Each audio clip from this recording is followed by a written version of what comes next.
ETF index mutual funds నేర్చుకుని stock మార్కెట్లో రాణించాలనుకుంటున్నారా? వెంటనే ఈ నెంబర్కి కాల్ చేయండి.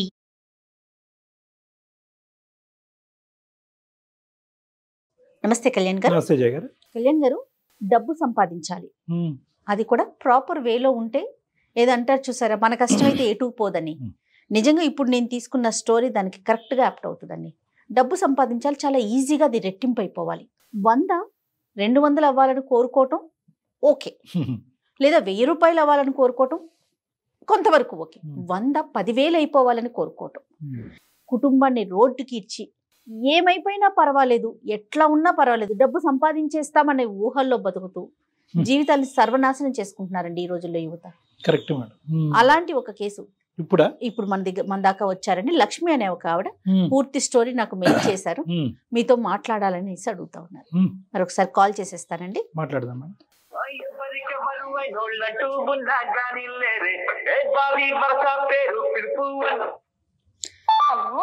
హలో లక్ష్మి గారండి? అవునండి, ఎవరు? నేను జయానండి, అందమైన జీవితం ప్రోగ్రామ్ నుంచి కాల్ చేస్తా ఉన్నాను. నమస్తే మేడం. నమస్తే అమ్మా. నమస్తే లక్ష్మి, నాతో పాటు డాక్టర్ కళ్యాణ్ గారు ఉన్నారు. ఓకే, నమస్తే సార్. ఒక్కసారి లక్ష్మి, అసలు ఏంటి మీరు అందమైన జీవితం ప్రోగ్రామ్ కి ఎందుకు మెయిల్ చేయాల్సి వచ్చింది, మీ సమస్య ఏంటో క్లియర్ గా మాట్లాడండి డాక్టర్ గారితో. Okay madam. ఓకే, ఒక్కసారి అక్కడ పెట్టండి. నమస్కారం లక్ష్మి గారు. నమస్తే సార్. ఏంటమ్మా చెప్పండి, ఎవరి గురించి మాట్లాడాలనుకున్నారు ఈరోజు? అది మా హస్బెండ్ గురించి సార్. చెప్పనన్నా, ఏంటి సమస్య? డాక్టర్ పాపకి హార్ట్ లో హోల్ ఉందని చెప్పారు మేడం. ఓకే ఓకే, హోల్ ఉంది, పాపకి సర్జరీ చేయాలి, లేకుంటే బతకదు అని చెప్పారు మేడం. బతకదు అని చెప్తే ఎంత సార్ డాక్టర్ గారు, ఎంత ఖర్చు అవుతుంది డాక్టర్ గారు పాప ఆపరేషన్ కంటే? 15 to 20 lakhs ఖర్చు అవుతుందమ్మా అని చెప్పారు మేడం. సర్జరీకి 15 to 20 lakhs అవుతుంది. అబ్బా.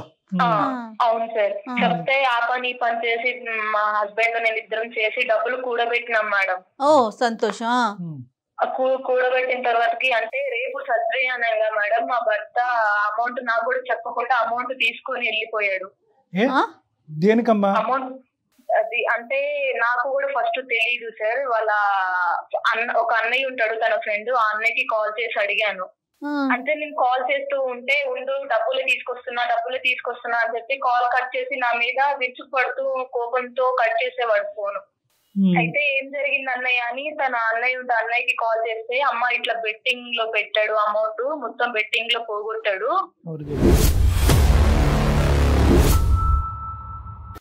వేరే వాళ్ళ దగ్గర కూడా ఒక 10 lakhs అప్పు చేసి అవి కూడా పోగొట్టాడంట మేడం బెట్టింగ్ లో.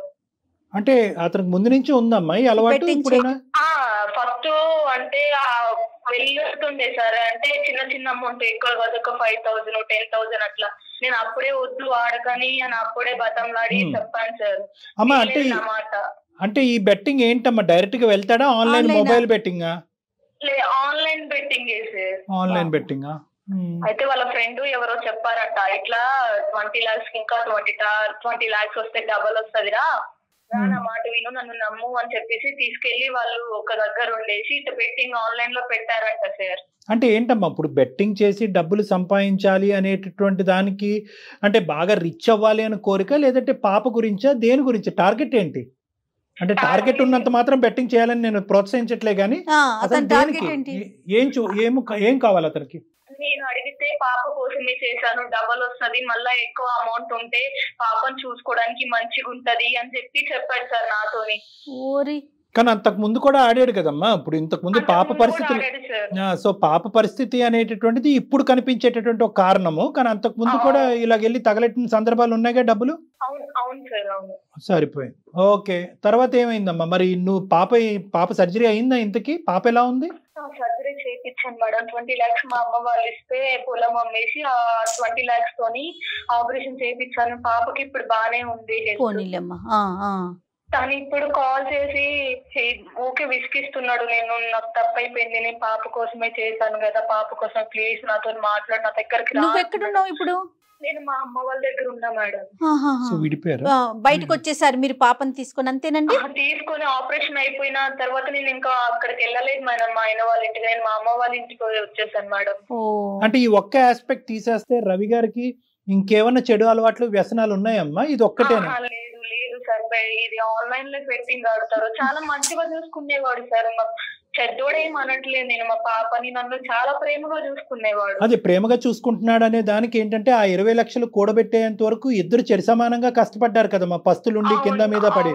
సో దాన్ని బట్టే పాప అంటే మీరంటే కుటుంబం అంటే ఎంత ప్రేమ గౌరవం ఉంది అనేది నాకు అర్థం అవుతుంది. కానీ వెళ్ళినటువంటి విధానం దాన్ని డబుల్ చేయాలనేటటువంటిది ఆశ అత్యాశ అయింది. అదే కదా సార్. ఉన్న అమౌంట్ పెట్టి డబుల్ చేసే కంటే ఈ రోజుల్లో కష్టపడిన అమౌంట్ ఉండట్లేదు సార్. ఊరికొచ్చిన అమౌంట్. కరెక్ట్ చెప్పామమ్మా, చాలా కరెక్ట్ చెప్పారు మీరు.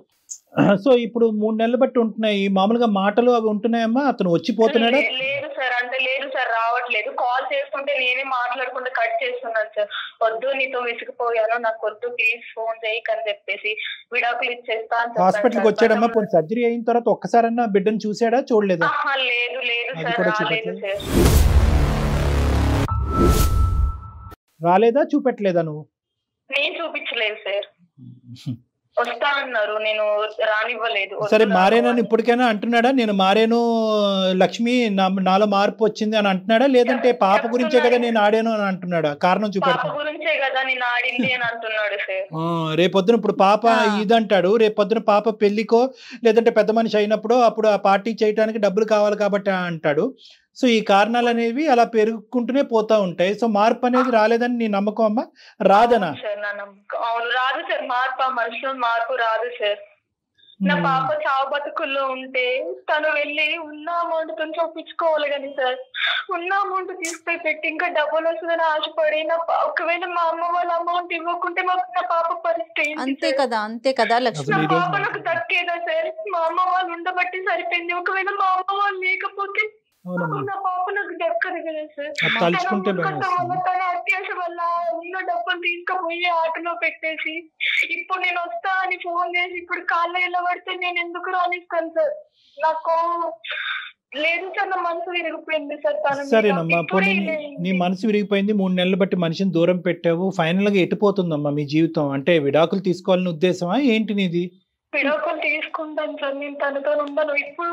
ఇప్పుడే తను చూడలేదు సార్. రేపటి రోజు నాకే ఏదైనా అవుతుంది, నా పాపకు మళ్ళా హెల్త్ బాగుండదు, అప్పుడు చూసడం ఏంటి సార్? అమ్మ వాళ్ళు ఏమంటున్నారు లక్ష్మి? అమ్మ వాళ్ళు నీ ఇష్టం అమ్మా అని చెప్తున్నారు మేడం.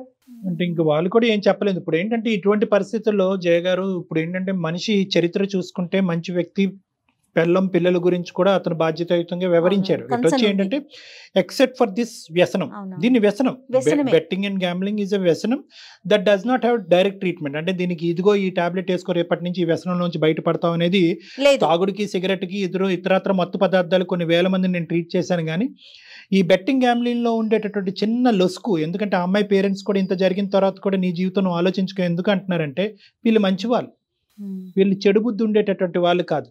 కానీ ఏంటంటే అత్యాశ అనేటటువంటి టార్గెట్, అక్కడ ఏదో మంత్రజాలం ఉంటుంది, ఏదో మాయ జరుగుతుంది, మంత్రం మహిమ అవుతుంది, దెబ్బకట అనే విధంగా నేను రిచ్ అయిపోవచ్చు, 1 మెట్టు నుంచి 15వ మెట్టు వరకు ఎక్కేయచ్చు అనేటటువంటి ఆశ అక్కడ ప్రధానంగా ఇక్కడ అతని యొక్క ఇదయ్యింది. ఈ రోజు మొత్తం కుటుంబాన్ని బిడ్డ నుంచే దూరం చేసి చెప్తున్నాను కదా. ఇప్పుడు అతని మనోవేదన ఎలా ఉండుంటది చెప్పండి? సర్జరీ చేసినప్పుడే బిడ్డ కనిపించినటువంటి పరిస్థితి. అంటే నువ్వు కూడా అమ్మాయి చెప్పే దాంట్లో కూడా వ్యాలిడ్ పాయింట్ కదా కళ్యాణ్ గారు. ఇప్పుడు అమ్మాయి పేరెంట్స్ లేరు అనుకుందాం, అప్పుడు ఏంటి పరిస్థితి? రేపు రోజున ఇది రిపీట్ కాదు అనడానికి ఎట్లా గ్యారంటీ ఇవ్వగలుగుతామా మనం?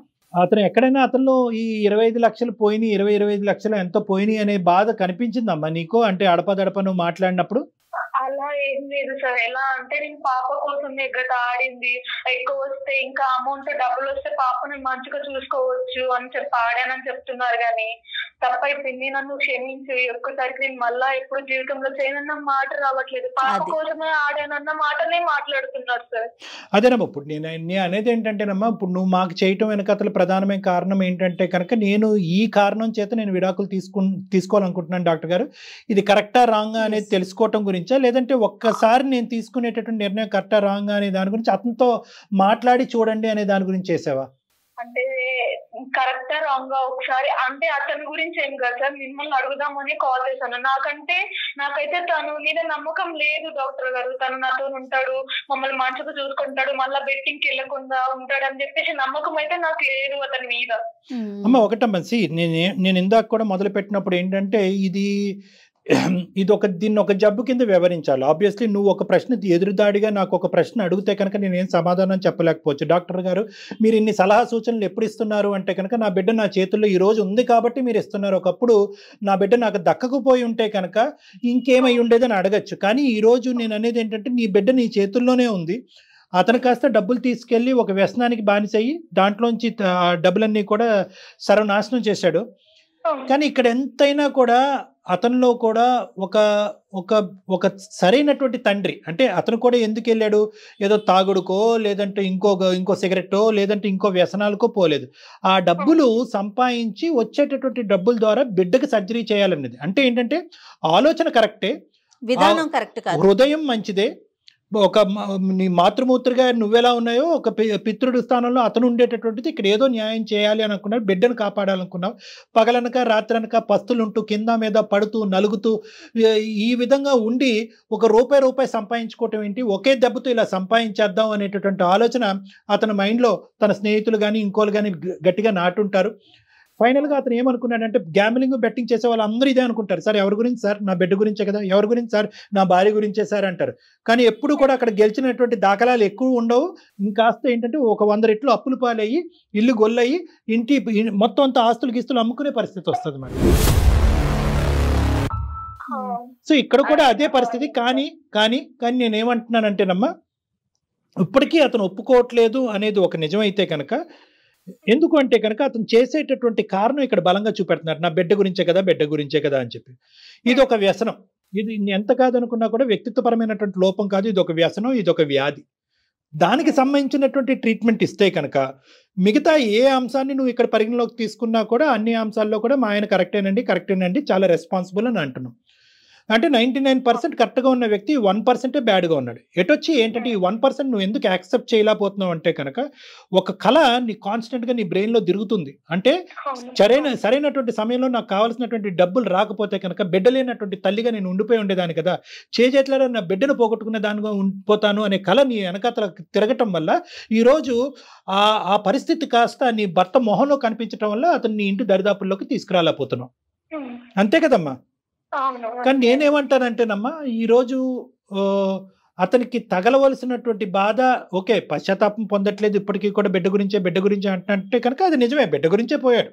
ఆ డబ్బులు తీసుకెళ్ళి ఒకప్పుడు గెలిచుంటే కనుక ఆ డబ్బులతో మీ కష్టం బిడ్డ కష్టం పైకి ఎత్తేద్దాం అనేటటువంటి ఉద్దేశంతో వెళ్ళాడు కాబట్టి అతను అనేటటువంటి మాటలో ఎటువంటి అవాస్తవం లేదు.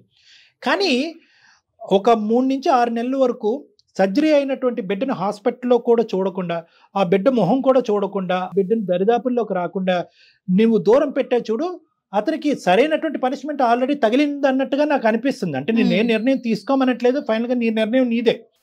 నేనేమంటానంటే ఒక్కసారి అతనితో మాట్లాడి ఈ వ్యసనం నుంచి అతన్ని బయటకు తీసుకొచ్చేటటువంటి మార్గం ఏమన్నా ఉంటుందా అనేది ఒకసారి మనం అసెస్ చేసుకుందాం. ఎందుకంటే రేపొద్దున ఆ బిడ్డ పెద్దది అవుతుంది, అమ్మ నాన్న ఎందుకు వదిలేసావమ్మా అని నిన్ను అడుగుతుంది. అమ్మ నాన్న వ్యసనాన్ని బారిన పడ్డాడమ్మా, 25 లక్షలు 20 లక్షలు ఇంట్లో దొంగతనం చేసో పట్టుకెళ్ళిపోయాడమ్మా అంటే కనుక అదేంటమ్మా నాన్న అంత పెద్ద దొంగ అని నీ బిడ్డ అడుగుతుంది. తర్వాత ఇంకో మాట అంటది, ఎందుకు తీసుకెళ్ళాడమ్మా అంటది పాప, నీ సర్జరీ గురించే తీసుకెళ్ళాడమ్మా అంటే కనుక అప్పుడు ఆ పాప యొక్క మానసిక పరిస్థితి ఎలా ఉంటుందంటే దొంగతనం చేసినందుకు తండ్రి కాదు అన్నట్టు ట్రీట్ చేయడం కరెక్టా, లేదంటే నా హార్ట్ గురించే దొంగతనం చేసి డబ్బులు పోగొట్టుకున్నటువంటి నా తండ్రిని ఒక తండ్రిగా స్వీకరించాలా అనే డైలమాలో ఒక అమ్మాయి వెళ్ళిపోతుంది. సో ఇక్కడ ఏంటంటే మీరు తీసుకోబోయేటటువంటి నిర్ణయం త్రీ ఫ్యాక్టర్స్ మీద ఉంటుంది. ఒకటి, ఇది వ్యక్తిత్వమా వ్యసనమా. నెంబర్ 2, ఈ వ్యసనంకి ఏమైనా ట్రీట్మెంట్ ఉందా, నాగోటి వాళ్ళు దీన్ని ఏమైనా ట్రీట్ చేయగలరా. నెంబర్ 2. నెంబర్ 3, ఒకప్పుడు ఈ కారణం చేత నేను భర్తను దూరం చేసుకుంటే నేను తీసుకునేటటువంటి నిర్ణయాన్ని మా తల్లిదండ్రులు హర్షించొచ్చేమో కానీ పెరిగి పెద్ద అయినటువంటి నా బిడ్డ హర్షిస్తుందా, యాక్సెప్ట్ చేస్తుందా అనేటటువంటి 3 ఫ్యాక్టర్స్ బట్టి నువ్వు డైవర్స్ ఇవ్వాలా వద్దా లేదా అనేది నువ్వు నిర్ణయం తీసుకోవాలమ్మా. అయితే డాక్టర్ గారు ఏమంటున్నారు, ఒక్కసారి మాట్లాడదాం అనేది డాక్టర్ గారు ఆలోచన, అంతేనా కళ్యాణ్? అంతే మేడం. ఏమంటారమ్మా లక్ష్మి? నాకైతే నమ్మకం లేదు మేడం తను మారుతాడు అని. రేపటి రోజున మళ్ళీ తను వెళ్ళడానికి గ్యారంటీ ఏముంది మేడం? ఇప్పటి వరకు ఏంటంటే నువ్వు ఒక బయట ప్రయత్నం అనేది చేయలేదు. అంటే ఏంటంటే ఇదేదో ఒక అలవాటు, ఒక వ్యక్తిత్వంలో ఉన్న లోపం కిందే భావించే కానీ ఇది ఒక వ్యసనం అనేటటువంటి ఒక జబ్బు. దీనికి సరైనటువంటి సమయంలో సరైనటువంటి వ్యక్తుల ద్వారా కౌన్సిలింగ్ ట్రీట్మెంట్ ఇస్తే కనుక బహుశా ఈ వ్యాధి అతనిలోంచి తొలగిపోయి ఒక మంచి మనిషి అవుతాడనే ఆలోచన నీకు రాలే. సో ఇప్పటి వరకు నువ్వు ఎన్నిసార్లు క్షమించటం అనేది ఒక వేరే విషయం. ఇప్పుడు మా యొక్క సపోర్ట్ తీసుకుంటూ అతన్ని ఇంకో యాంగిల్లో మనం ట్రీట్ చేసి నీ ముందు నిలబెట్టడం అనేది వేరే విషయం అమ్మా. ఏమ్మా? నాకైతే నమ్మకం లేదు సార్, మీరు చెప్తున్నారు కాబట్టి ఒకసారి ప్రయత్నిస్తాను సార్. సరే అమ్మా, సరే అమ్మా. ఒకసారి కాల్ చేయండి, మేము లేము అన్నట్లుగానే ఒకసారి మాట్లాడండి, తర్వాత డాక్టర్ గారు నేను ఉన్నానన్న విషయం చెప్పండి. Okay madam. Okay Lakshmi, okay సరేనండి. హలో హలో లక్ష్మి, నువ్వు పాప కోసం తిని తినక రోజు పనికి వెళ్ళి బాగుంది ఉండక 20 లక్షలు కూడా పెడితే నువ్వు 20 లక్షలు తీసుకుపోయి బెట్టింగ్ లో పెట్టేసినావు. నా పాపకు ఆపరేషన్ అయితే కనీసం నువ్వు ఆ రోజు ఆపరేషన్ అయిన రోజు కూడా రాలేదు. ఆ 20 లక్షలు కూడా పెట్టింది మన కోసమే, మన ఫ్యూచర్ కోసమే లక్ష్మి. ఆ ఎక్కువ డబ్బులు వస్తాయి సంపాదించామనే కదా. నాకు తప్ప ఇంకెవరు ఉన్నారు? మీ ఇద్దరిని చూసుకోవడానికే కదా నేను. నువ్వు కష్టపడి సంపాదించేది ఉండే, నువ్వు బెట్టింగ్ లో పెడితే డబ్బులు వస్తాయని నువ్వు ఎట్లా నమ్మి పాప జీవితాన్ని పనంగా పెట్టి నువ్వు 20 లక్షలు తీసుకుని బెట్టింగ్ పెట్టి ఆడతావు రవి నువ్వు? అంటే ఆ టైంలో తోచలేదు. ఏం తోచలేదు రవి నీకు? పాప ప్రాణం కంటే నీకు బెట్టింగే ఎక్కువైందా రవి నీకు? ఆ బెట్టింగ్ అంతా డబ్బులు వస్తే మనం హ్యాపీగా ఉంటామనే లక్ష్మి. ఏం హ్యాపీ రవి? మనం కష్టపడి ఒక్క పూట తిన్నదని హ్యాపీగానే ఉంటాం రవి. పాప కోసం కదా రవి ఇన్ని రోజులు ఇన్ని సంవత్సరాలు కష్టపడి డబ్బులు కూడా పెట్టింది. ఒక్క నిమిషంలోనే నువ్వు 20 లక్షలు పోగొట్టినావు రవి. ఎన్ని సంవత్సరాల నుండి కష్టపడిన డబ్బులన్నీ. అది తప్పైంది లక్ష్మి. అలా నీకు ఆడేటప్పుడు కూడా పాప గుర్తుకు రాలేదా రవి? ఇది నా పాప కోసం దాచిపెట్టిన మనీ ఆపరేషన్ కోసం నేను చెయ్యపోతే నా పాప నాకు దక్కుతుందో లేదు అన్న నీకు ఒక్కసారి కూడా ఆలోచన రాలేదా రవి? పాప కోసం, నీ కోసం, నా కోసం అని మాట్లాడుతున్నావు రవి నువ్వు. ఒకవేళ పాపకి ఏదైనా అయ్యి చనిపోయి ఉంటే నువ్వు ఎవరిని చూడడానికి వచ్చేవాడి? పాపకి ఎవరిని చూడడానికి వచ్చేవాడివా? నీకు నాకెవరిని చూడడానికి వచ్చేవాడివా? అది కాదు నాన్న, నాకు అర్థమవుతుంది నువ్వు అన్నదంతా కరెక్టే. కాకపోతే నేను ఏం చేసినా నీ గురించి పాప కోసమే కదరా. ఆ రోజు కూడా నేను తీసుకెళ్ళింది డబ్బులు పాపని బతికించుకుందామని, పాప లైఫ్ బాగా చేద్దామనే కదా తీసుకెళ్ళాను రా. నేను కావాలని ఏం తప్పు చేయలేదురా. ఆ రోజు ఆ డబ్బులు పోయిన తర్వాత నాకు వస్తే నువ్వేమంటావు అని చెప్పి భయంతో నా మొహం చూపించలేకపోయినా అవ్వా. భయంతో ముఖం చూపలేకపోయినట్టున్నావు. 20 లక్షలు తీసుకుపోయినావు, అవి ఆన్లైన్ లో బెట్టింగ్ లో పెట్టేసినావు. మళ్ళీ వేరే వాళ్ళ దగ్గర 10 lakhs అప్పు చేసినావు, అవి ఆన్లైన్ లో పెట్టేసినావు. అవి పెట్టకుండా ఆ 10 lakhs తీసుకొని నా దగ్గరకు వచ్చి ఇట్లా ఆడాను, ఇట్లా పోయినాయి లక్ష్మి సారీ అని చెప్పేసి ఆ 10 lakhs ఇచ్చినా కానీ అది కాదురా. అది తీసుకెళ్ళాను. ఫస్ట్ ఒక 10,000 పెట్టగానే ఒక 50,000 వచ్చేసాయి. అలానే కకృతి పోయి మొత్తం పెట్టేశారు లక్ష్మి. రవి నా పేరు డాక్టర్ కళ్యాణ్ చక్రవర్తి. నేను సుమన్ టీవీ అందమైన జీవితం దగ్గర నుంచి మాట్లాడుతున్నాను, అనే ప్రోగ్రామ్ నుంచి మాట్లాడుతున్నాను. నాతో పాటు మన హోస్ట్ జయ గారు కూడా ఉన్నారు. అయితే ఏంటంటే ఇప్పుడు ఈరోజు మీ భార్య గారు, నేను జీవితానికి సంబంధించినటువంటి ఒక పెద్ద నిర్ణయం తీసుకోబోతున్నానండి. పదే అవకాశాలు ఇచ్చినటువంటి నా భర్త పదే తప్పులు చేస్తున్నాడు. ఈరోజు నా పాప ప్రాణాలు పోయే పరిస్థితి వరకు వచ్చింది కాబట్టి నేను ఈ నిర్ణయం తప్ప ఇంకో నిర్ణయం తీసుకోవడానికి రెడీగా లేను. నా భర్తకు ఒక దండం, అతను నాకు వద్దు, నేను డివోర్స్ తీసుకుందాం అనుకుంటున్నాను. నేను తీసుకునే నిర్ణయాన్ని మీరు సమర్థిస్తారా లేదా అని చెప్పి అమ్మాయి మాకు కాల్ చేసింది. మాకు తప్పు చేయలేదు సార్. తను ఏదైనా నా పాప నా ఫ్యామిలీ అంతా హ్యాపీగా ఉంటదని నేను వెళ్ళి బెట్టింగ్ ఆడాను సార్. అదొక వ్యసనంలో తయారైపోయింది సార్. కానీ నాకు నా పాప నా భార్య కావాలి సార్. అంటే నాన్న చూడు, నేను ఇందాక కూడా ఈ కార్యక్రమం మొదలైనటువంటి మొదట్లో నేను ఒకటే చెప్పాను, ఆన్లైన్ బెట్టింగ్ గ్యాంబ్లింగ్ ఆడేటటువంటి వాళ్ళ యొక్క మనసు అందరిది కూడా వాళ్ళు ఏదంటే దుర్మార్గులో, దుష్టులో, లేదంటే మూర్ఖత్వంతో ఉండేటటువంటి వాళ్ళు కాదు. బాగా తెలివైనటువంటి వాళ్ళు, జీవితంలో విలువలు తెలిసినటువంటి వాళ్ళు, బాధ్యతాయుతంగా ఉండేటటువంటి వాళ్ళే ఏదో ఒక తెలియనటువంటి ఒక బలహీనమైనటువంటి క్షణంలో తొందరగా పైకి ఎదుగుదాం అనేటటువంటి ఆలోచనతో ఈ రోజు వారి కష్టం వద్దు, ఇందులోంచి ఈ గండం నుంచి ఇప్పుడు ఒక్క దెబ్బతో గట్టెక్కేస్తే కనుక జీవితాంతం దినదిన గండం 100 ఏళ్ళ ఆయుష్ అన్నట్టు ఉండదు కదా అని చెప్పి దిగినటువంటి వాళ్ళే. అంటే 10 రూపాయలు వస్తే కనుక సంబరపడిపోతారు, పక్కన పోయేటటువంటి 100 రూపాయల గురించి ఆలోచించరు. 10 రూపాయలు వచ్చింది కదా, 100 రూపాయలు లాగే 100 రూపాయలు పోతే పోయింది, 10 లక్షల రూపాయలు అవుతుంది అని చెప్పి అనేటటువంటి ఉద్దేశంతో వాళ్ళ యొక్క అదృష్టాన్ని పదే పరీక్షించుకుంటారు. అక్కడికి వెళ్ళి పదే ఆన్లైన్ యాప్ల్లో కానీ అప్పులు, లోన్ యాప్స్ లో మేడం భయంకరమైన లోన్ యాప్స్ తీసుకుంటే ఇతనికి రెడీమేడ్ గా డబ్బులు కనిపించినాయి కాబట్టి 1,00,000, 2 లక్షలు, ఏకంగా 15-20 లక్షలు ఇంట్లో తీసుకుని వెళ్ళిపోయారు. తీసుకుని వెళ్ళటం కాదు, దొంగతనం అంటారు. అది నీ రవి, ఇంట్లో నీ డబ్బులు అయినా కూడా అది దొంగతనమే, అంతే కదా కళ్యాణ్ గారు? నేను వెళ్ళేవని కాదు సార్, ఎప్పుడు ఫోన్ యాడ్స్ అవి ఇవి చూస్తూనే ఉన్నాను. వాళ్ళు వెంటనే వాళ్ళు లక్షాధికారులు కోటీశ్వర్లు అయిపోతున్నారు. అప్పుడే నాకు అనిపించింది సార్, మనకి ఈ డబ్బుతో ఉంటే సరిపోదు, కొంచెం ఇంకా మనకు కావాలని చెప్పేసి ఆ ఆలోచన తోటి నేను డబ్బులు పెట్టాను సార్ ఆన్లైన్ లో. ఒక రకమైన జూదం కదా, పిల్ల ప్రాణాలని నువ్వు నిజంగానే పనంగా పెట్టి ఆడటం కాదు ఇది.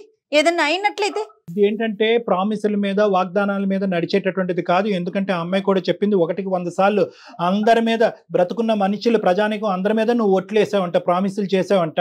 అంటే నువ్వు ప్రామిసులు నిలబెట్టుకునేటటువంటి టైప్ కాదు నువ్వు వేసేటటువంటి ప్రామిసులు. ఆ అమ్మాయి నమ్మేటటువంటి అవకాశం లేదు. ఎందుకంటే ఈ బెట్టింగ్ గ్యాంబ్లింగ్ అనేటటువంటిది ఒక బ్రెయిన్ కి సంబంధించినటువంటి ఒక వ్యసనం లాంటిది, ఒక వ్యాధి లాంటిది. ఎందుకంటే ఓడిపోయిన ప్రతి చోట, ఓడిపోయిన చోటే గెలవాలి అనేటటువంటి ఒక పిచ్చి తాపత్రయం ఉంటుంది. ఓడిపోతాను అనే ఉద్దేశంతో ఎవ్వడు కూడా బెట్టింగ్ అండ్ గ్యాంబ్లింగ్ లోకి వెళ్ళడు. ప్రతి ఓడు గెలుస్తాననేటటువంటిది అనుకుంటాడు.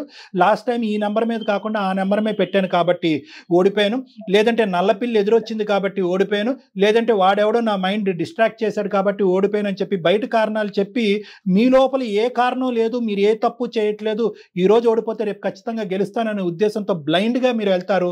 అందరు కళ్ళు కప్పుతారు, ఎవరు సలహా తీసుకోరు, ఓడిపోయి మొత్తం ఇంటిల్లపాది అందరూ మునిగిపోతున్నా కూడా ఇంకా అందులోనే కొట్టుకుపోతారు. కాదు డాక్టర్ గారు, ఒకవేళ ఓడిపోతామేమో అనే ఆలోచన అసలు వీళ్ళకి రాదా ఈ బెట్టింగ్ లో కూర్చునే? అంటే ఎప్పుడు వస్తుందంటే మేడం, ఓడిపోయిన ఇప్పుడు వచ్చింది చూడండి, ఇప్పుడు అర్థం పశ్చాత్తాపం వచ్చింది. ఎప్పుడైతే భార్య దూరం అయిపోయింది, పిల్ల దూరం అయిపోయింది, జీవితం అంతా ఏకాకి అయిపోయింది, ఇటువంటి పరిస్థితుల్లో పశ్చాత్తాపం వస్తుంది, అరే ఇదేంటని. అలాగే చాలా మంది బెట్టింగ్ గ్యాంబ్లింగ్ చేసేటటువంటి వాళ్ళు డబ్బులు పోయిన తర్వాత విపరీతంగా కుంగిపోతారు. ఎందుకు ఈ జీవితం, చచ్చిపోతే బాగుందని అనుకుంటారు. ఎప్పుడైతే కనుక అప్పు తీరిపోతుందో మళ్ళీ కొత్త ఆలోచన వస్తుంది, అరే ఇదేంటి మళ్ళీ. చెప్పు రవి. లేదు సార్, ఈసారి నమ్మమని చెప్పండి సార్, నేను మళ్ళీ వెళ్ళాను సార్ బెట్టింగ్ జోన్. నానా ఇప్పుడు ఆ అమ్మాయిని నమ్ము అని చెప్పడానికి మేము ఎవరయ్యా? నువ్వు మాట్లాడాలి, నీ భార్య. మేము పెళ్లి చేసావా, మీ పెళ్లి, నువ్వు ఆ అమ్మాయితో మాట్లాడు, నువ్వు ఏం చెప్పాలనుకుంటున్నావు, కన్విన్స్ అవుతుందేమో చూడు, అమ్మాయి కన్విన్స్ అవుతుందో లేదో చూడు. ఫస్ట్ నువ్వు చెప్పవలసింది ఏంటంటే కనుక పిల్ల గురించే చేశాను కదా, నీ గురించే చేశాను కదా, ఇటువంటి మాటలు ఆపేసాయి. నీకు ఒక వ్యసనం ఉంది, ఆ వ్యసనం బారిన నువ్వు పడ్డావు, అదొక జబ్బు, ఈ జబ్బు నుంచి నన్ను విముక్తి పొందించండి అని అడుక్కుంటే వాళ్ళ వేళ పడితే ఆ అమ్మాయి ఏదైనా ఆలోచించాను. ఎప్పటికీ కూడా నువ్వు చేసినటువంటి పనిని నువ్వు సమర్థించుకుంటూ నువ్వు ఎలా ప్రామిసులు అడుగుతావు? మారిపోతానని నేను చాలా సార్లు చెప్పాను సార్, నమ్మకం లేదంటుంది సార్. ఇందాకటి నుంచి నేను జయ గారు చెప్పేది ఏంటి అంటే కనుక పిల్లని బతికించుకోవాలి, తొందరగా ఆపరేషన్ చేయాలి, డబ్బులు సంపాదించాలన్న ఆలోచన కరెక్టే, కానీ వెళ్ళినటువంటి దారి తప్పు. వెళ్ళినటువంటి దారి ఏంటంటే అత్యాశకు పోయావు, ఇప్పుడు దురాశ దుఃఖమునికి చేయటం అన్నట్టుగా ఇప్పుడు అందరు ఇంటిల్లపాది కుటుంబం విచ్ఛిన్నం అయిపోతుంది. ఒక్కసారి ఒక అవకాశం ఇచ్చి నీకు ట్రీట్మెంట్ ఇస్తే కనుక ఏమైనా బాగుపడతావేమో అని ఆస్త నీకు చేసావు. అయితే ఏంటంటే నువ్వేంటంటే మహానుభావుడివి, ఆ కారణం చేత ఆడానండి, ఈ కారణం చేత ఆడానండి, నేను దేవుణ్ణి అంటున్నావు. నువ్వు 1 సంవత్సరం తర్వాత మళ్ళీ ఆడవని నమ్మకం ఎలా ఉంటది లక్ష్మికి? నేను ఆడాను సార్, అది నా ఫ్రెండ్ కి నేను చెప్తే ఇందులో పెడితే డబ్బులు ఎక్కువ వస్తాయని చెప్పి. సరే మాకు చెప్పడం కాదు, నువ్వు లక్ష్మితో మాట్లాడండి ఒకసారి. నువ్వు లక్ష్మితో మాట్లాడయ్యా. ఇది ఒక్కసారి నమ్మా ప్లీజే, ఇంకోసారి ఫోన్ నేను ఆ బెట్టింగ్ ఏం ఆడను. ఎన్నిసార్లు చెప్తారా వీళ్ళ, నా మీద వచ్చేసిన, పాప మీద వచ్చేసిన. ఇప్పుడు సార్ వాళ్ళ ముందే చెప్పాను కదా, ఇంకోసారి నేను చేస్తే నువ్వు సార్ వాళ్ళ ముందే నన్ను నిలబెట్టేదన్నా చేయి ప్లీజ్. నాకు పాప గుర్తుకొస్తుంది. నువ్వు ఫోన్ ఎత్తావు, ఇక్కడ చేస్తే పాప పరిస్థితి బాగాలేదు, ఒక్కదాన్ని ఏం చేయాలో అర్థం కాక నాలోనే చచ్చిపోయి, పాపకి ఏమవుతుందో ఇక్కడ నువ్వు చూస్తే నువ్వు రావు, ఫోన్ చేస్తే ఫోన్ కట్ చేస్తావు. డబ్బులని పోయిన తర్వాత చూడలేకపోయాను. అలా ఎందుకు అనుకుంటావు నువ్వు? నాకు వచ్చినప్పుడు కనీసం డబ్బులున్నా ఓకే, కనీసం వచ్చినావు పాప చూడడానికి. ఆపరేషన్ చేసినప్పుడు కూడా రాకుండా ఫోన్ చేసిన తర్వాత నాకు నిన్ను చూడాలనిపిస్తుంది, పాప చూడాలనిపిస్తుంది. నిన్ను ఎట్లా నమ్మి నిన్ను రానియాలి నా దగ్గరికి? తప్పైంది లక్ష్మి, చాలా తప్పు. నాకు నమ్మకం లేదు నీ మీద. పాప బాగా గుర్తుకొస్తుంది సార్, ప్లీజ్ సార్ మీరే ఏదో ఒకటి చెప్పండి సార్ లక్ష్మి చేత. లక్ష్మి, చెప్పండి. నేను ఈ కేసు డైరెక్ట్ గా టేకప్ చేస్తాను నాన్న, ఒక్క నిమిషం నా మాట విను. కొంతమంది అయితే గంట కొడితే వారానికి ఒకసారి గోవా వెళ్ళి అక్కడ కెసినోళ్ళు షిప్పుల్లో ఆడుతూ ఉంటారు ఒక బ్యాచ్. ఇక్కడ చూస్తే ఇక్కడ ఇంట్లో చూస్తే అడుగు తింటా ఉంటారు, అక్కడ ఎక్కడో అప్పు తీసుకుని వెళ్ళి కెసినోలు అక్కడెక్కడో ఆడుతూ ఉంటారు. ఇలాంటి బ్యాచ్లు అన్నీ మన దగ్గరకు వస్తూ ఉంటాయి. నీలాంటి ఆడపిల్లలు ఎంతో మంది వెళ్ళి కన్నీరు మున్నీరు అయ్యి ఇక్కడ ఏడుస్తూ ఉంటారు నా దగ్గర. నీది కూడా ఒక ప్రత్యేకమైనటువంటి కేసుగా నేను టేకప్ చేస్తాను. ఈ వ్యసనం నుంచి అతను 110% నేను బయటకు వేస్తాను కౌన్సిలింగ్ ట్రీట్మెంట్ ద్వారా. ఈ ఒక్కసారికి నమ్మి అతనికి అవకాశం ఇవ్వమ్మా. నీ గురించి నా గురించి జయ మేడం గురించి కాదు, నీ బిడ్డ గురించి, బిడ్డకి తండ్రి కావాలి కాబట్టి. ఇప్పటి వరకు మేము మాట్లాడే ప్రతి కేసుకు సంబంధించి డాక్టర్ గారు ప్రయత్నిద్దాము అంటారు, కానీ ఫస్ట్ టైం చెప్తున్నారు 100% నేనున్నాను అనేసి. ఒక్కసారి నువ్వు డాక్టర్ గారి మీద ఉన్న నమ్మకంతో, సుమన్ టీవీ మీద ఉన్న ఒక గౌరవంతో ఒక్కసారి ఆలోచించు తల్లి. ఆ పిల్ల భవిష్యత్తు కోసం రేపొద్దున. నాకైతే ఇక్కడ కూడా నమ్మకం కలగట్లేదు సార్. కరెక్టే, నువ్వు అనుకోవటం తప్పు కాదు. నేను ఛాన్స్ ఇస్తాను సార్.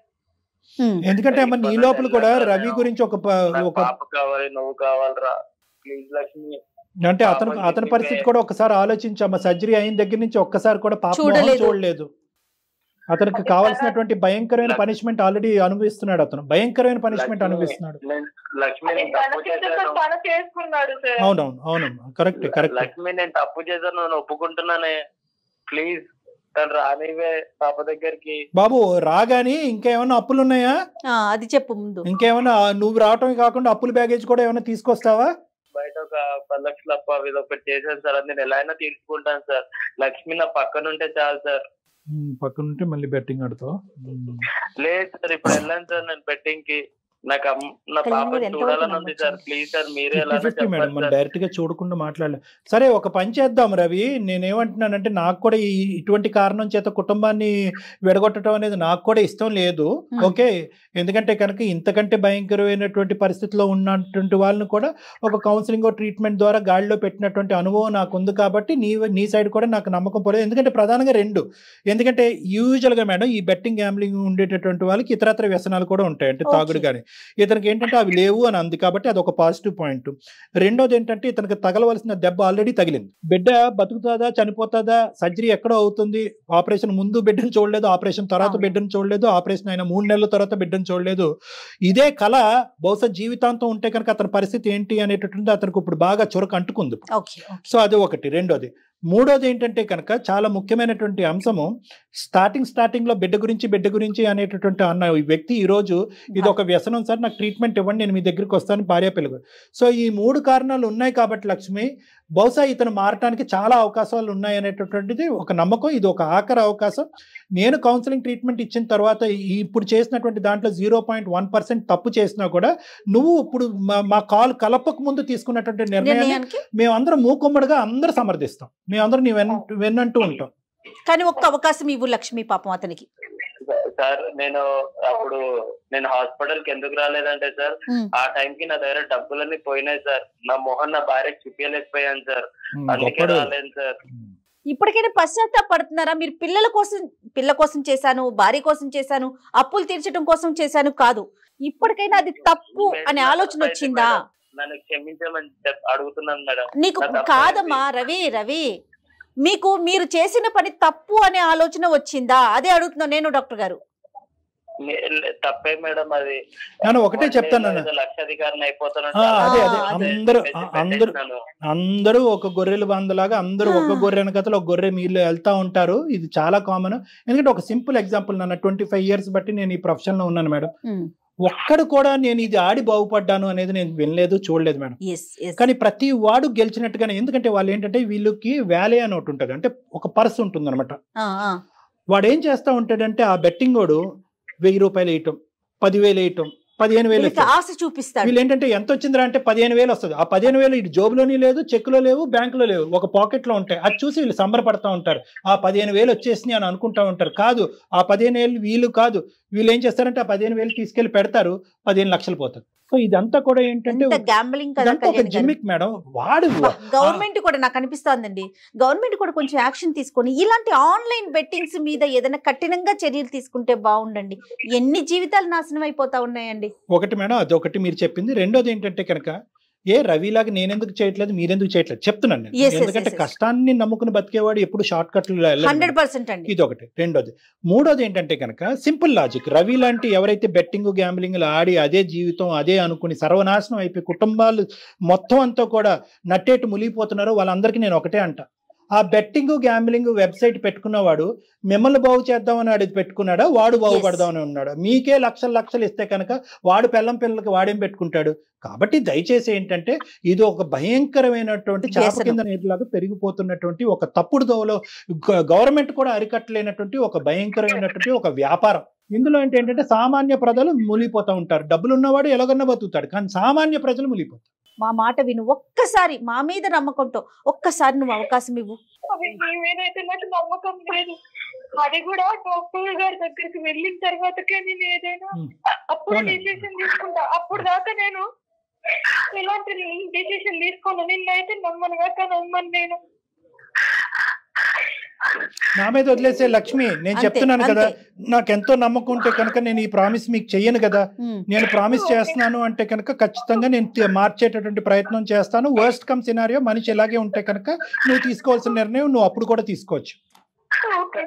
రవి వింటున్నావా? చాలా చాలా సీరియస్ గా చెప్తున్నాము. డాక్టర్ గారు కూడా ఎప్పుడు ఇంత భరోసా ఇవ్వరు. కేవలం ఆ పాపని దృష్టిలో పెట్టుకొని మాత్రమే డాక్టర్ గారు ఈ డెసిషన్ కి వచ్చారు. నువ్వు చాలా జాగ్రత్తగా ఉండాలి ఇక్కడ నుంచి. రైట్, ఇద్దరు కలిసి ఒకసారి రండమ్మా. Right right. ఓకే కళ్యాణ్ గారు, ఏంటి పరిస్థితి కళ్యాణ్ గారు? అమ్మా ఒక్క ప్రయత్నం ఇందులో చేయాలమ్మా. ఎందుకంటే నేను అన్నాను కదా, వాళ్ళ కౌన్సిలింగ్ ఆ అబ్బాయి ఇప్పుడు వరకు ఆడింది ఒక ఎత్తు, ఇప్పుడు ఆడి పరిస్థితులను అర్థం చేసుకోవటం అనేది ఒక ఎత్తు. ఇప్పుడు ఏంటంటే ఇంకోసారి ఆడితే కనుక పిల్లలు మొత్తం కుటుంబమే లేకుండా పోతుంది అనేది అతను గట్టిగా అర్థమైంది. కాబట్టి ఈ మార్పు పెర్మనెంట్ అని నేను అనుకుంటున్నాను. దాంతో పాటు మన సహాయ సహకారాలు. కానీ కళ్యాణ్ గారు, ఈ బెట్టింగ్ యాప్స్ కూడా చాలా మందిని, యువతని ముఖ్యంగా చాలా అట్రాక్ట్ చేసే విధంగా కనిపిస్తూ ఉంటాయండి. మనం ఒక్కసారి ఫోన్ ఆన్ చేస్తే రీల్స్లో కానీ వీటిలో చూస్తే ఒక్కొక్కటి నేను ఇంత సంపాదించేసాను అంత సంపాదించేసానని, కానీ ఆ విజువల్స్ చూస్తే అంటే అట్రాక్ట్ చేసే విధంగానే కనిపిస్తా ఉన్నాయి కదా. అది కూడా పాపం వీళ్ళు అంటే దాని వైపు వెళ్ళడానికి అవకాశం ఉంటుందంటారా? ఉంటుంది మేడం. వాళ్ళు ఏంటంటే ప్రత్యేకంగా ఆ విజువల్స్ ఏంటంటే ఇలాంటి వాళ్ళని క్యాచ్ చేయడం గురించి ఆ విజువల్స్ అనేవి అట్రాక్టివ్గా ప్రిపేర్ చేస్తారు. అంటే డబ్బులు అనేటటువంటిది మీరు 10 నోట్లు పెట్టుకుని చేతిలో తిరుగుతుంటే మా దగ్గర చూడండి 1000 నోట్లు ఉన్నాయన్నది చూపెడతారు. కానీ ఆ కింద నుండే డిస్క్రిప్షన్ కూడా వాళ్ళు దయచేసి గమనించాలి. ఎందుకంటే వాళ్ళు క్లియర్ కట్గా ఇది ఒక వ్యసనం కింద మారేదానికి అవకాశం ఉంటుంది. ఆలోచించి రెస్పాన్సిబుల్గా ఆడటం ఇంపార్టెంట్ అని అంటారు. అవి చిన్న చిన్న అక్షరాల్లో మైక్రోస్కోప్ ఇలా భూతద్దంలో చూసినా కనబడదు. కానీ కాబట్టి ఏంటంటే ఎవరు విశ్లేషణ శక్తి వాళ్ళ పరిస్థితులు బట్టి ఆలోచించి చేయవలసిన అవసరం ఉంది. ఎందుకంటే ఈ యాప్లు కానీ ఈ వెబ్సైట్లు కానీ వాళ్ళు బతకటం గురించి క్రియేట్ చేసినవే కానీ మీరు బ్రతకటం గురించి మీ కుటుంబాన్ని పోషించడం గురించి కాదు. మీరు బాధ్యతాయుతంగా వ్యవహరించవలసినటువంటి అవసరం ఉంది.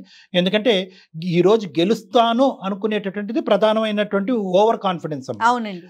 ఆ ఓవర్ కాన్ఫిడెన్స్ అనేది తగ్గించుకుని ఎప్పుడు కూడా కృషితో నాస్తి దుర్భిక్షం అనేటటువంటిది, అంటే మీరు కృషి అనేటటువంటిది పెట్టండి, ప్రతిరోజు కష్టపడండి. సంపాదనకి జీవితానికి షార్ట్ కట్లు అంటే ఉండవు అనేది ప్రధానంగా ఈ బెట్టింగ్ గ్యాంబ్లింగ్ బారిన పడినటువంటి ఆలోచన ఉండే వాళ్ళు అర్థం చేసుకోవాల్సిన అవసరం. రైట్ కళ్యాణ్ గారు, నమస్తే. నమస్తే.